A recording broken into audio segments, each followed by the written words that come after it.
प्रिय विद्यार्थियों, एक बार फिर से स्वागत है आपका अपनी एपीएस ऑनलाइन क्लासेज में। जीव विज्ञान विषय में हम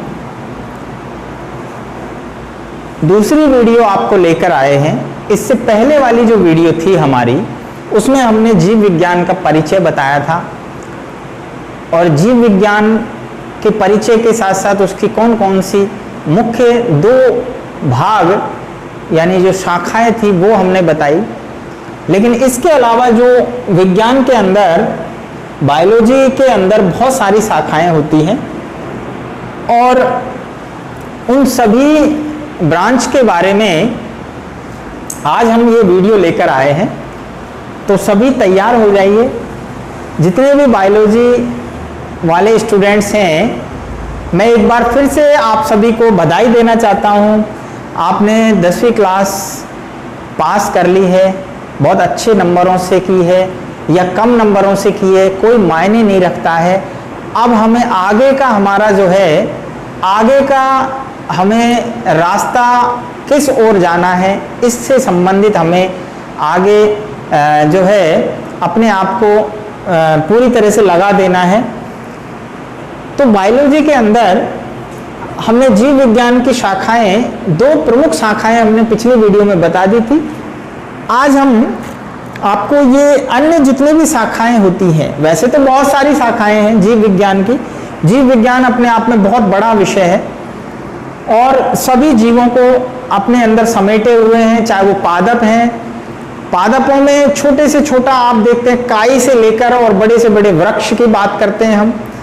जंतुओं की बात करें तो अमीबा से लेकर और हम बड़े से बड़े मैमेलियंस, विशालकाय हाथी, डायनासोर और आपके जो व्हेल मछली है आदि सभी के बारे में हम चर्चा करते हैं। तो यहाँ इसके अलावा कौन कौन सी बायोलॉजी के अंदर शाखाएं होती हैं, उन सभी के बारे में हम यहाँ मोटे रूप से आज आपको जो है इंट्रोडक्शन बताने वाले हैं। तो ध्यान से समझिए। बायोलॉजी की अन्य शाखाएं जिसमें आकारिकी, तो देखिए आकारिकी अभी हम केवल इसके बारे में आपको बताएंगे, बाकी सारा हम पीडीएफ के अंदर आपको देंगे और नोट्स भी आपको पूरा लिखित में मिलेगा, इसलिए घबराने की जरूरत नहीं है। जो आपके सीनियर्स हैं, 12th क्लास जो पास कर रहे हैं इस बार, जो 12th क्लास में आप उनसे बात कर सकते हैं। और मैं यहाँ पर आपको एक बात और कहना चाहूँगा कि जो स्टूडेंट 11th में बायोलॉजी में आए हैं, उनको जो 12th क्लास में वीडियो इस बार जो बताई गई हैं, जो हमारी 12th क्लास में लगभग हमने 70 के करीब वीडियो अपलोड कर दी हैं और उसमें अधिकांश जो चैप्टर हमने किए हैं जिसमें मानव कार्यकी से संबंधित हैं, आकारिकी से संबंधित हैं, जिसमें हमने पाचन तंत्र, जनन तंत्र, उत्सर्जन तंत्र, परिसंचरण तंत्र, जनन तंत्र, ये जितने भी चैप्टर मैंने नाम लिए हैं ये सारे हमारे 11th क्लास में भी हैं। ये हमारे 11th क्लास में भी इसी प्रकार से सिलेबस के अंदर मौजूद हैं, जो हम इस बार एनसीईआरटी का जो सिलेबस आया उसमें हम पढ़ेंगे। तो इसलिए वो वीडियो उनके लिए भी यूजफुल है। जो हमने 12th क्लास के लिए वीडियो अपलोड किए हैं वो आप लोगों के लिए भी उतनी ही उपयोगी है, इसलिए आप उन वीडियोस को देख सकते हैं। वहां पर हमारा जो एपीएस ऑनलाइन जो अपना चैनल है उस पर जाकर आप 12th क्लास की बायोलॉजी की वीडियोस को आप देखें और वहां से लाभ उठाएं, क्योंकि वो वीडियो हमारे चैप्टर, हमारे सिलेबस के अंदर 11th क्लास में भी हैं सिलेबस के अंदर। तो ये चीज ध्यान रखेंगे। तो पहली जैसे यहाँ पर शाखा दी हुई है आकारिकी। आकारिकी को हम मॉर्फोलॉजी कहते हैं। एक बार सभी का नाम बता देते हैं। आकारिकी, मॉर्फोलॉजी, शारीरिकी, एनाटॉमी, ऊतक विज्ञान, हिस्टोलॉजी, कोशिका विज्ञान, साइटोलॉजी, वर्गीकी, टैक्सोनॉमी या वर्गीकरण विज्ञान भी कहते हैं, पारिस्थितिकी, इकोलॉजी, आनुवांशिकी, जेनेटिक्स, आर्थिक वनस्पति विज्ञान दैट इज इकोनॉमिक बॉटनी, कार्यकी दैट इज फिजियोलॉजी, भ्रूणकी दैट इज एम्ब्रियोलॉजी, उद्विकास अर्थात एवोल्यूशन, जीवाणु विज्ञान दैट इज बैक्टीरियोलॉजी, विषाणु विज्ञान वायरोलॉजी, कवक विज्ञान, माइकोलॉजी एंड शैवाल विज्ञान, फाइकोलॉजी। तो यहाँ लगभग 15 शाखाएं, मुख्य शाखाएं हमने यहाँ पर आपको जो है बोर्ड पर लिखी हुई हैं और उनके बारे में हम एक एक करके थोड़ा डिस्कस करते हैं। पहले जो है आकारिकी, तो भाई ध्यान रखना आकारिकी का अर्थ होता है मॉर्फोलॉजी। जब हम पादपों की बात करें तो पादपों की अपने सिलेबस में आकारिकी दी हुई है, उसमें हम पढ़ेंगे कि पौधे के अंदर कौन कौन से भाग होते हैं। उसमें जड़ होती है, तना होता है, पत्ती होती है, उसमें फूल होता है, उसमें पुष्पक्रम होता है। बाहर से देखने पर कैसा नजर आ रहा है, बाहर से देखने पर जड़, तना, पत्ती कैसे नजर आते हैं, ये सब हम विज्ञान की आकारिकी शाखा में पढ़ते हैं, मॉर्फोलॉजी के अंदर पढ़ते हैं। यानी विज्ञान की वो शाखा जिसमें हम जीवों के बाह्य लक्षणों का अध्ययन करते हैं। अगर मानव की बात करें तो जीवों के अंदर हम देखते हैं बाहर से कौन कौन से जो है हमें लक्षण दिखाई देते हैं, संरचना कैसी है, वो सब हम आकारिकी के अंदर पढ़ते हैं। नेक्स्ट है शारीरिकी। शारीरिकी को एनाटॉमी कहते हैं। यहाँ पर ध्यान रखना आंतरिक जो बनावट होती है, आंतरिक बनावट का अध्ययन करेंगे। जैसे आपने देखा होगा कि जब हम पादपों की शारीरिकी पढ़ते हैं तो हम देखते हैं अनुप्रस्थ काट बनाते हैं हम जड़ का, तने का, पत्ती का, और फिर हम देखते हैं कि उसके अंदर क्या है, किस प्रकार से जो है संरचनाएं बनी हुई है। नेक्स्ट आती है इसी से संबंधित ऊतक विज्ञान। ठीक है, ऊतक विज्ञान। जंतुओं के अंदर हमने एनाटॉमी की अगर हम बात करें तो जंतुओं में हम देखते हैं हमारे शरीर के अंदर किस प्रकार के जो है संरचनाएं हैं, कौन कौन से अंग हैं, यानी हृदय है, वृक्क है, किडनी है, तो जो सारे अंग हैं वो हमारे शरीर में किस प्रकार के बने हैं वो एनाटॉमी के अंदर पढ़ते हैं। बात समझ में आ रही? इसके बाद ऊतक विज्ञान, तो यहाँ हिस्टोलॉजी, ऊतकों का अध्ययन। हिस्टोलॉजी के बारे में हम बताएंगे किस प्रकार सबसे पहले ऊतक क्या होते हैं। ठीक है, कोशिकाओं का समूह ऊतक होता है, तो ऊतकों से मिलकर अंग बनते हैं, अंगों से मिलकर तंत्र बनते हैं। तो हिस्टोलॉजी के अंदर वास्तव में हम ऊतकों का अध्ययन करते हैं। तो ऊतकों का अध्ययन पादपों में भी करते हैं कि पादपों में हम पढ़ते हैं कि यहाँ पर जो है मृद ऊतक होता है, यहाँ पर जो है स्थूल कौन ऊतक होता है, यहाँ दृढ़ ऊतक होता है, जाइलम होता है, फ्लोएम होता है, ये ऊतकों के अंदर हम पढ़ेंगे। इसी प्रकार मानव यानी हमारे जंतुओं की बात करें तो जंतुओं के अंदर हम पढ़ते हैं संयोजी ऊतक होता है, वहां पर हम पढ़ते हैं कंकाल जो है ऊतक है, बोन्स हैं। तो ये सारे ऊतकों का अध्ययन जब हम करेंगे, कौन सी शाखा में करेंगे, वो हम करेंगे ऊतक विज्ञान के अंदर, अर्थात हिस्टोलॉजी के अंदर। तो पूरा डिटेल से पढ़ेंगे, ये भी सारा अपने सिलेबस के अंदर आएगा। इसके बाद है कोशिका विज्ञान, तो साइटोलॉजी जिसको आप शुरू से पढ़ते आ रहे हैं, साइटोलॉजी दैट इज कोशिका विज्ञान, अर्थात कोशिका का अध्ययन। कोशिका हम जानते हैं सबसे हमारे शरीर की जो है इकाई होती है, और इस इकाई का अध्ययन हम पूरे साइटोलॉजी में करेंगे, अर्थात कोशिका विज्ञान में करेंगे। कोशिका तो एक छोटी इकाई है, लेकिन कोशिका के अंदर क्या भरा हुआ है, कोशिका में कोशिकांग हैं, उसमें गोल्गी बॉडी है, अंतःप्रदव जालिका है, लाइसोसोम है, उसमें केंद्रक होता है, उसमें जो है गुणसूत्र हैं, उसमें जेनेटिक मटेरियल आरएनए, डीएनए है, वो सारा हम स्टडी करेंगे। कौन सी विज्ञान में करेंगे बेटा? हम करेंगे कोशिका विज्ञान में, साइटोलॉजी के अंदर।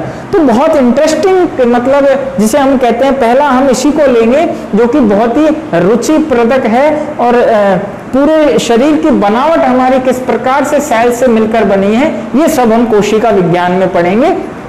हालांकि ये आप पिछली क्लासेज में भी पढ़ के आए, लेकिन यहाँ आपको विस्तार से पूरा एग्जाम्पल से सहित, उदाहरण सहित हम बताएंगे। तो बड़ी मजेदार जो है ये शाखा है, जब आप देखेंगे और समझेंगे तभी आप इसका लाभ उठा पाएंगे। नेक्स्ट है वर्गीकी, दैट इज टैक्सोनॉमी। टैक्सोनॉमी आपने पढ़ा होगा, एक वैज्ञानिक जो है जिसको हम कहते हैं कैरोलस लिनियस, जिन्होंने वर्गीकरण दिया पादपों का, जंतुओं का। हम पढ़ेंगे वर्गीकरण क्यों जरूरी है। अरे वर्गीकरण इसलिए जरूरी है क्योंकि अध्ययन की सुविधा की दृष्टि से हम जैसे अपनी क्लासेज को अलग अलग कैटेगराइज करते हैं, वर्गीकृत करते हैं, ताकि हम पहचान सकें।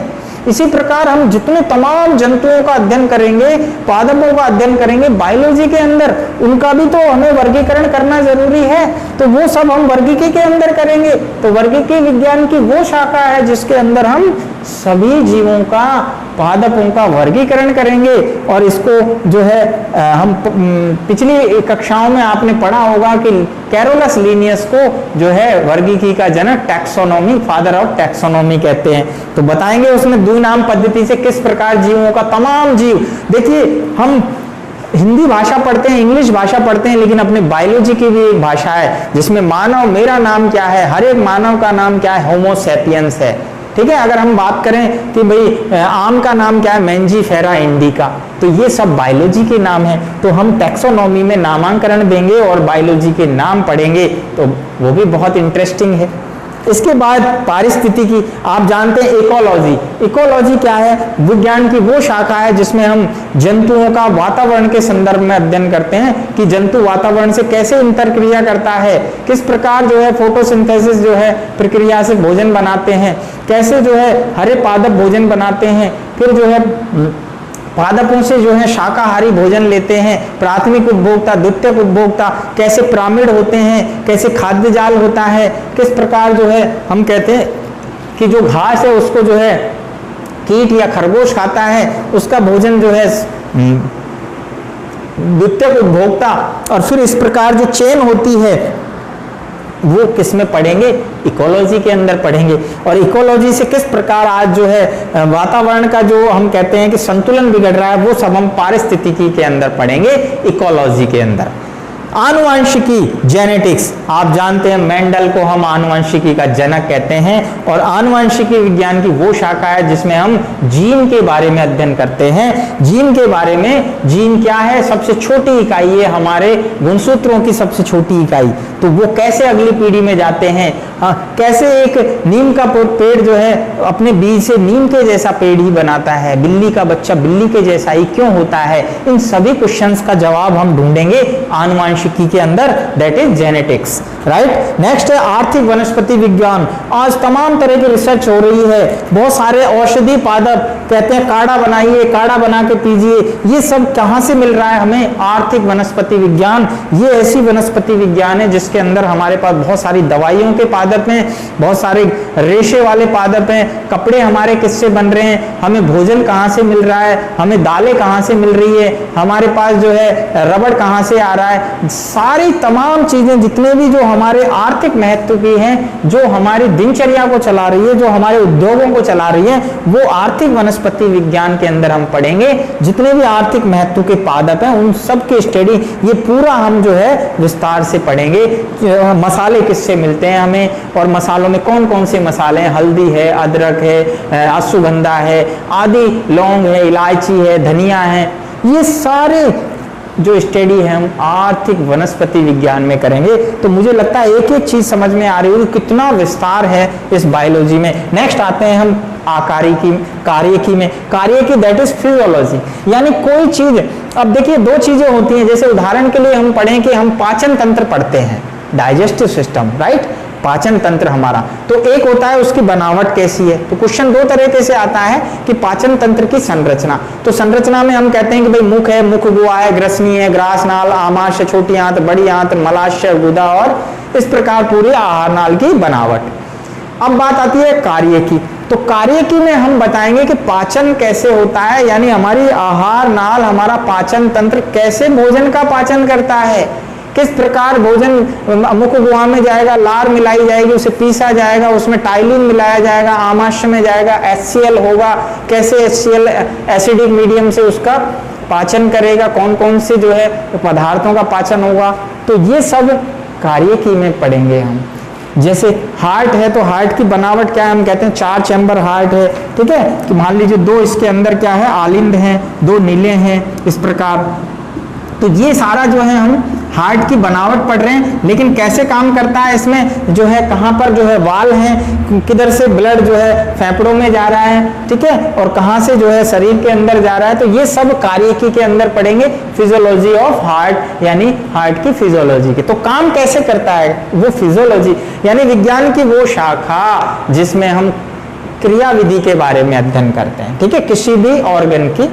भ्रूण की आप जानते हैं एम्ब्रियोलॉजी, एम्ब्रियो का अध्ययन, स्टडी ऑफ एम्ब्रियो की निषेचन के बाद कैसे भ्रूण का विकास होता है, कैसे हमारे शरीर में कौन कौन से अंग कब कब बनते हैं, ये सब एम्ब्रियोलॉजी में पढ़ते हैं। उद्विकास आप जानते हैं एवोल्यूशन, मानव का और जीवों का विकास कैसे हुआ है पृथ्वी पर, किस प्रकार जो है पहले पृथ्वी कैसे बनी, ये हमारे स्टडी में नहीं आता है, लेकिन पृथ्वी पर सबसे पहले जीव, कौन सा जीव सबसे पहले बना, कहां पर बना, पानी में बना तो कैसे बना, ये सब हम पढ़ेंगे उद्विकास के अंदर, जिसमें लैमार्क का, डार्विन के और इनके तमाम बीजमैन के सिद्धांतों के बारे में हम पढ़ेंगे। नेक्स्ट जीवाणु विज्ञान, बैक्टीरियोलॉजी। बैक्टीरिया आप जानते हैं जीवाणु होते हैं, सूक्ष्म जीव हैं जिनके द्वारा बहुत सारे रोग फैलाए जाते हैं, चाहे वो आपके अपन कहते हैं कि भाई टीबी रोग है, या जो है आपके तमाम तरह के हम अलग अलग रोग के बारे में पढ़ेंगे। बैक्टीरिया से होने वाले रोग अलग होते हैं, जो विषाणुओं से होने वाले रोग अलग हैं, और कवकों से होने वाले अलग। तो जीवाणु विज्ञान में हम सभी बैक्टीरिया का अध्ययन करेंगे। वायरोलॉजी, विषाणु विज्ञान में वायरस का अध्ययन करेंगे। वायरस अलग जीव होते हैं, ये जो है ना निर्जीव, ये एक प्रकार से यानी जीवाणुओं से अलग तरह के जीव हैं जिनमें केवल एक ही प्रकार का आनुवंशिक पदार्थ होता है। जैसे उदाहरण के लिए जुकाम वायरस से होता है, हेपेटाइटिस वायरस से होता है, रेबीज वायरस से होता है, पेचिस, इसके अलावा जो कोरोना जो चल रहा है ये वायरस से हो रहा है, स्वाइन फ्लू वायरस से हो रहा है। तो ये विषाणुओं के बारे में अध्ययन करेंगे। कवक विज्ञान में कवकों के बारे में बहुत सारे कवक हैं, ठीक है, फंजाई होते हैं। शैवाल, काइयाँ जो होती हैं, चाहे समुद्र हो या पानी के अंदर हम बात करें तो बहुत सारे जो ग्रीन रंग के छोटे छोटे काइयाँ होती हैं उन्हीं को हम शैवाल कहते हैं, और उनका अध्ययन हम फाइकोलॉजी यानी शैवाल विज्ञान में करेंगे। तो ये आज आपके सामने जो शाखाएं दिखाई गई हैं, इन सभी का अध्ययन हम बायोलॉजी में करेंगे। जिस तरह से जैसे जैसे हमारे सिलेबस में वो आएंगी, उन सभी का तमाम तरीके से, और बहुत ही मज़ेदार और इंटरेस्टिंग सब्जेक्ट हम कह सकते हैं बायोलॉजी। तो आप लगातार हमारी वीडियो देखते रहिए, आपको इसी प्रकार से पूरी वीडियो का जो है उसमें कंटिन्यू आपको सिलेबस की स्टडी जैसे आप क्लास में बैठ के करते हैं उसी प्रकार चलेगी। तो फिर से मैं बधाई देना चाहूँगा सभी स्टूडेंट्स को। तैयार हो जाइए अपने आगे के लक्ष्य के लिए, और हम भी तैयार हैं आपको आगे अच्छे से अच्छे मार्क्स के लिए। जितना बढ़िया हम आपको कंटेंट्स दे पाएंगे, ये हमारा जो है कमिटमेंट रहेगा आपके साथ में। तो मिलते हैं नेक्स्ट वीडियो में, तब तक के लिए धन्यवाद।